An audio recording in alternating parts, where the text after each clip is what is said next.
За дундад цалин бол 4 сая төгрөг гэж бол хэлж байгаа. А гэхдээ дундад цалин гэдгийг харж байгаа.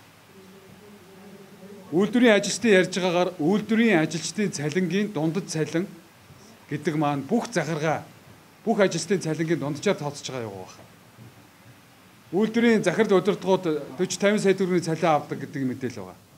Тэгэхээр бидний хувьд Монголын үйлдвэрчдийн эвлэлийн холбоо зөвхөн Эрдэнэт биш юу гэж хэлж байгаа вэ гэхээр ажилчдынхаа дундад цалингаас 5-10 дахин илүү авдаг цалингийн системийг өөрчлөх цаг нь болсон. Нэгдүгээрт. Хоёрдугаарт үйлдвэрийн одоо чухал мэргэжлийн ажилчид тэр тусмаа одоо хариуцлага өндөртэй, ачаалал өндөртэй эдгээр ажилтны цалин хөлс орлогыг бол одоо илүү нэмэх ийм одоо санал шаардлага нь бол бид бүхэн болж дэмжиж байгаа. За хоёрдугаарт хамгийн одоо бага цалин ямар цалингаас эхэлж байна вэ гэхээр сая 500 орчим доллараас эхэлж байгаа гэж валютаар илэрхийлэх юм бол дундад цалин маань 1100 орчим доллар байна. За яг Эрдэнэтэй ижилхэн үйлдвэрүүдийг аваад үзэх юм бол тухайлбал оюу толгой. За бусад томоохон уурхаануудыг аваад үзсэн тохиолдолд Эрдэнэтийг зүгээр жижигхэн одоо нэг уурхагийн юутай бол төсөөлж хизээж болохгүй. Олон улсын одоо цалин хөлс орлогын дунджаар нь аваад үзэх юм бол дор хаяж 5,000 доллараас дээш байгаа. Эрдэнэтийн зэс дэлхийн зах зээлийн үнээр зарагдаж байгаа. Гэхдээ бид нар тэр дэлхийн жишгт одоо шууд тэрийг өнөөдөр авъя гэж хэлээгүй. Айжмаар энэ төвшөнд хүрэх ийм байдал руу явъя гэдэг байдлаас ийм саналуудыг бол тавьсан. Гэхдээ энэ асуудал дээр зөвшөөрлөх бүрэн болцоотой гэж бол хэлж байгаа. Нөгөө талаас энэ нэг даргын мөрийн хөтөлбөрийг биелүүлэх гээд нэг хүн гүгээд байгаа мэтээр үйлдвэрийн удирдлага ойлгож байгаа бол энэ бол эндүрл.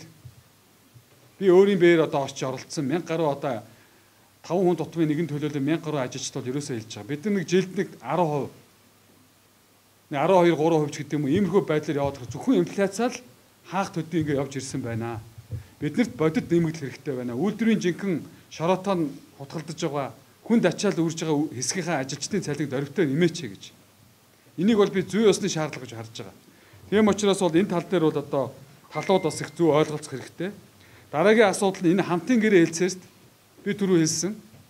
Улсын хэлцээрт нь ерөнхий сайд нь, шатар сайд нь, яамдын сайдэр нь ордог, шийдвэр гаргах түвшний хүмүүс нь ордог болсон.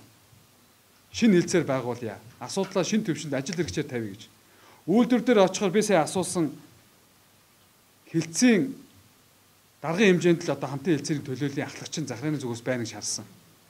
Тэгэхээр энэ юу учруулдаг вэ гэхээр үйлдвэрийн захиргаа удирдлага ажилчдынхаа асуудал энэ хамтын гэрээ хэлцээр тэр өөрсдөө ордог баймаар байна. Шийдвэр гаргах түвшний хүмүүс нь асуудал амархан байна шүү дээ, тийм үү? Гэтэл ийм байдлаас болоод мэдээллийн үнэн зөв байдал нь хүнээр дамжиж